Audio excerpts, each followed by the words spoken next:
In the mid-1960s, at the height of the Cold War, one aircraft terrified Western pilots more than any other. Sleek, fast, deadly.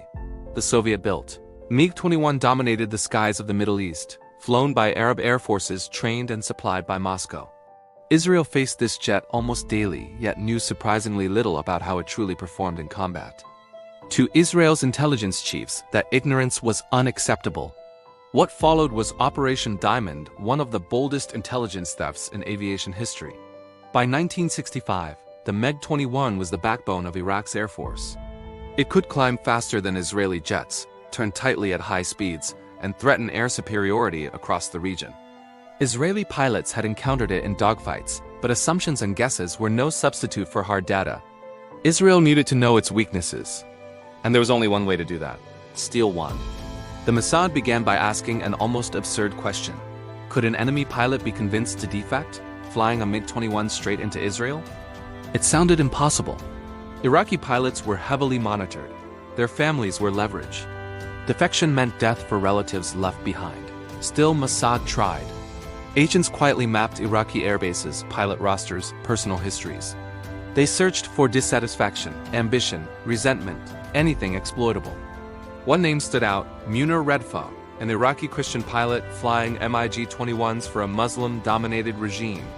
He was skilled, respected, and deeply unhappy. Redfa believed he was being denied promotions because of his religion. He resented his commanders. More importantly, he feared Iraq's growing political instability. Mossad operatives, using intermediaries and cutouts, began making contact. The approach was slow, cautious. Months passed. Then the offer came. Redfa would defect to Israel with his aircraft. In return, Israel would extract his entire family from Iraq, provide citizenship, money, and a new life. Not just him, everyone. That was the turning point. Operation Diamond shifted into motion. Mossad coordinated across borders, arranging safe passage routes for Redfa's relatives through neighboring countries. Every move risked exposure. One mistake would collapse the entire plan and likely cost lives. Finally, in August 1966, the moment arrived. Redfa took off from an Iraqi airbase on what appeared to be a routine training mission. His MiG-21 carried full fuel tanks. No live weapons, just enough to make it believable.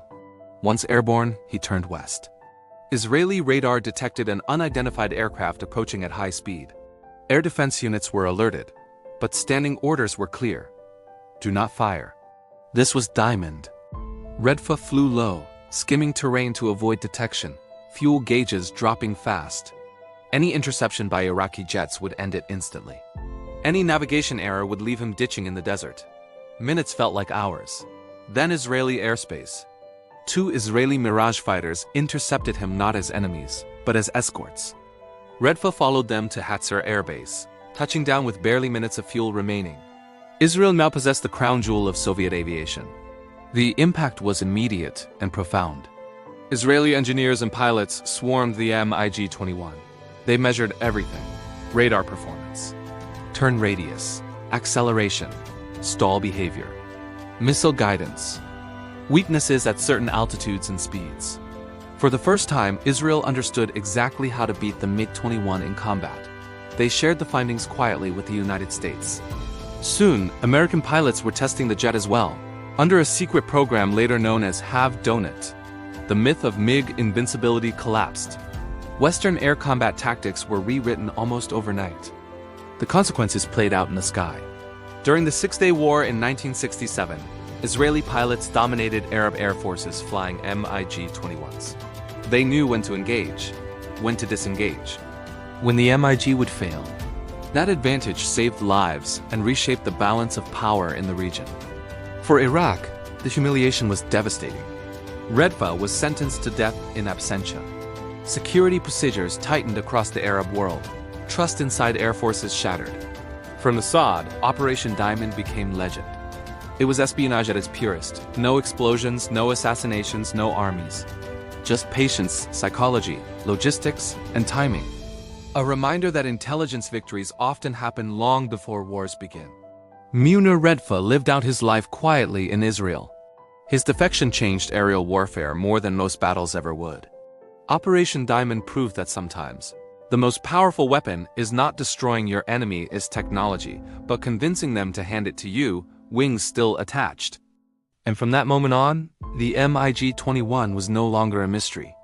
It was a solved problem.